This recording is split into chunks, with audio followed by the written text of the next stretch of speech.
I'm Yuri Go, and today we're going to be doing something that's a little different from the traditional orchestral videos I usually do. We're going to be making a J-Rock anime intro song.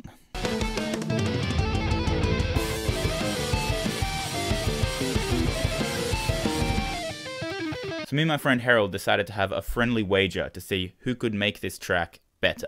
And instead of using some kind of orchestral restrictions, instrumentation restrictions, chord, key, or whatever, we decided everything would be free game, except we would have to be scoring to picture.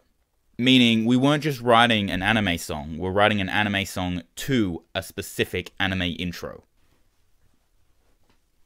How did you choose the intro? Well, great question. We have a very in-depth scientific method planned out today. The Spinny Wheel, the #1 premium tier quality content maker. We got three. We'll come across now to the Crunchyroll Simulcast season. This is all the new shit coming out weekly. And the third one is Alia sometimes hides her feelings in Russian. Yuri, it's perfect. It's culturally relevant to you. Oh, perfect. So once we had our intro, we made some marking criteria. It's not a serious competition. There's no actual winner, but we wanted to have some things to kind of judge it on where we were aiming. Cultural appropriation category. Yeah. But appropriation in the sense that it's appropriate. How culturally appropriate is it? Culturally appropriate. That's the one, yeah. Culturally appropriate. Cultural appropriation. Without further ado, how do we write an anime song? We're going to be starting with structure. In general, structure is quite important in these anime J-Rock songs, but it's even more important for us because we're scoring to picture. So the general structure of J-Rock songs goes intro, melody, these can kind of be the same thing, verse, pre-chorus, and we'll get into the details of the pre-chorus, chorus, melody, and that's normally where you'll end it if you're doing an anime intro. But if you wanted to write a full song, you would then go verse 2, pre-chorus 2, which is going to be similar to the first, but far more upbeat, chorus, break, and then in the break you can do anything. You can do solo, bridge, breakdown, whatever you really want, into chorus, melody, outro. And again, melody and the outro can kind of be the same thing, depends on how you want to do it. So to break things down just a little bit more, in the intro, I like to think of the intro as a part that's very confusing. This has kind of lost popularity in newer anime intros. Now they're very kind of rigid and standard, but if you go to any of the old ones, they'll definitely have this in it. So what's kind of going on is you're going, what the heck's going on? Oh, there's lots of different parts, the melody comes in and stuff, but it's not really fully there, you're not really sure what's going on, and then, bam, they go into the melody, and that's when you go, oh, that's what's going on, I'm caught up, I know what's going on. Kind of like what I've done here.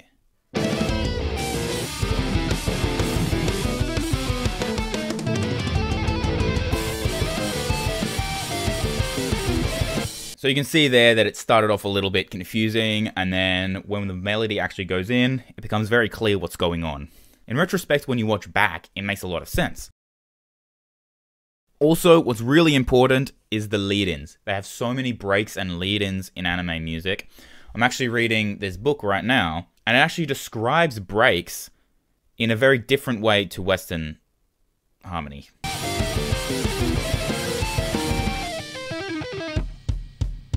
So now we get into the verse. The verse is usually two parts. The first part is really broken down. Everything drops.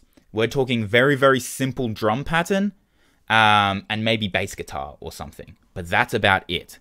In mine, it's just vocals and kick drum. That's all. Vocals are going to be a surprise for the end though, because they're really bad. I don't want to ruin this song.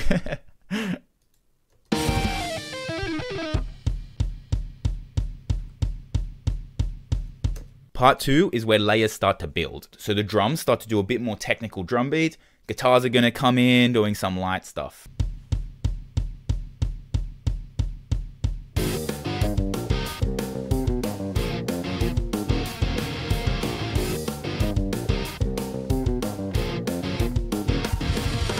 So like I mentioned, the pre-chorus is a bit more complex. It's got one of two ways that it can normally go. I did both, but I do not recommend this. I only did it because I was scoring to picture and I knew I wanted the verse to start here and I knew I wanted the chorus to start here.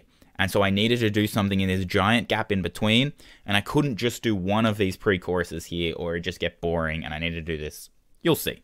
So one way is to pull back on layers. We're talking even more than the verse. In this part, normally you'll hear maybe strings will come in or piano will come in, but there'll be no drums, or it'll be a very, very light drum pattern, maybe even on an electric kit, and it'll be held chords and whatnot. Even the vocals will slow down here and do long held notes. The other way is to really speed this up. We're talking double time drums, maybe chants, or something else is going to go on in there. So like I said, I did both. You can hear it's going to start out with that double time, then it slows down a bit before double time again just before the chorus.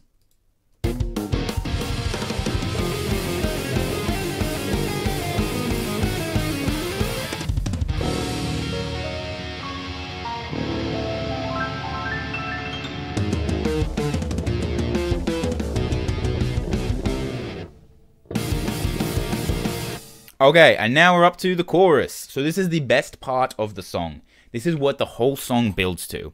Of course, the chorus is normally meant to be the best part, but in some other genres, maybe the breakdown's the best part or the solo is the best part. No. In anime songs, it's always the chorus. So everything should feel resolved here and comfortable. We'll come back to that. And you also need to do the, oh wait, there's a break, what's going on? To make sure it's really impactful when we really get here.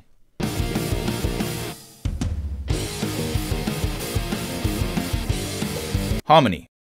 So something that doesn't differ from orchestral writing in Japanese music and pop or rock or whatever Japanese music is they love sevenths all the time. And you're not doing them for the sake of resolving in some kind of, jazz harmony way. You're just doing them because they sound cool. So everything should have sevenths, every single chord.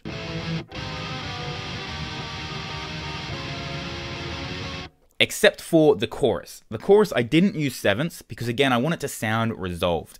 And even though we're not using sevenths as a point of tension, like we would normally in traditional harmony, we still don't want it to sound... We still want it to be just resolved and not moving anywhere. So unless there's riffs, sevenths always. So ignoring build-ups and ramp-ups and random parts just to kind of do that score to picture, we've got a hit here kind of thing. I use two main chord progressions. In the chorus, I used the classic chord progression. This classic anime chord progression.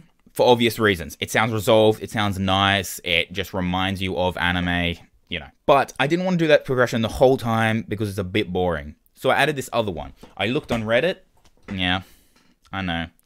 And did some research there, and they came up with this as the J-Rock progression. So this is the one that I used in the verse and in the melody. Every part that wasn't the chorus, again, all using these random build-ups. I also found this one, which I did not like, but it came up a fair few times, a few other people recommending it, so if you want to write it and you're looking for this as the inspiration, maybe you can try some other chords too. That's about it for the harmony. For the instrumentation, Japanese musicians are cracked. They are better than any other country I've ever seen.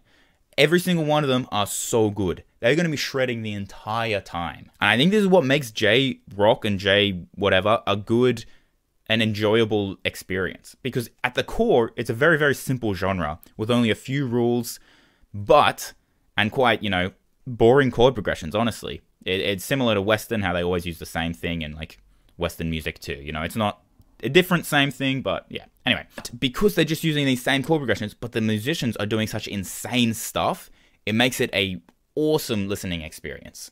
So, very simply, the drums, they know how to sit on a beat, okay? They're not going to do some prog stuff where they're doing all this weird stuff. No, they're going to make sure that they're still keeping the beat, but they're always going to be throwing in fills, and they're always going to be throwing in maybe just a little bit of cheeky stuff in there too, just to keep things interesting.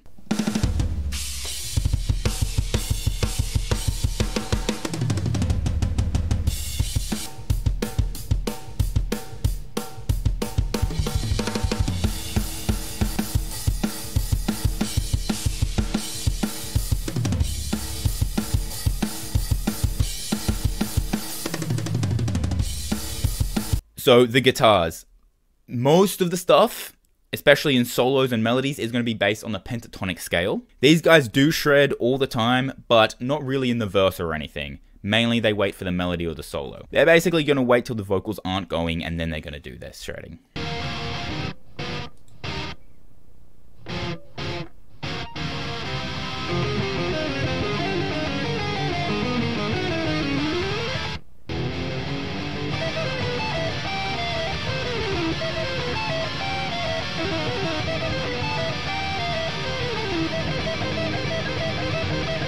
Bass, however, is not polite. They do not care about anything else going on. They're going to be shredding the entire time. Slap bass, tapping, just in really fast picking, it's all going to be in there.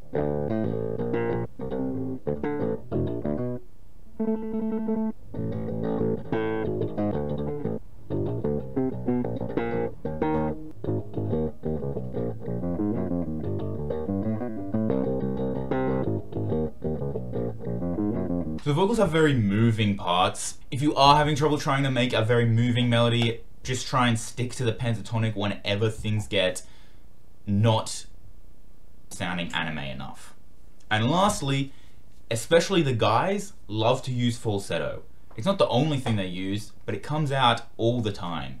So keep that in mind. In terms of other instrumentation, that's kind of the standard. But they also are not strangers to using kind of effects, things like risers or synths or other kind of glitchy sounds too. In the chiller sections, they often use piano and strings. And more upbeat kind of songs will feature brass or saxophones or, you know, other kind of woodwinds that are commonly seen in those kind of big band jazz orchestras. Yeah, so now we're just going to put it all together. You can listen to it here and yeah, enjoy. Do forgive my singing. I know it's bad.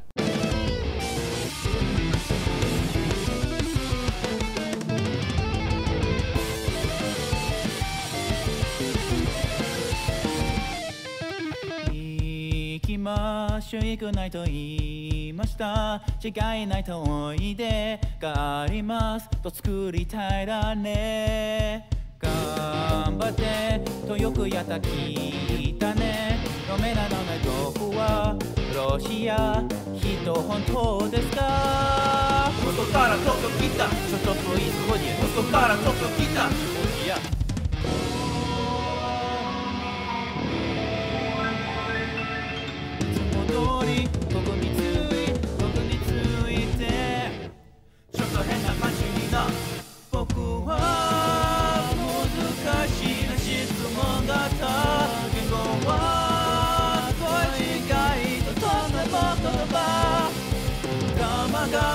ロシアこの日常の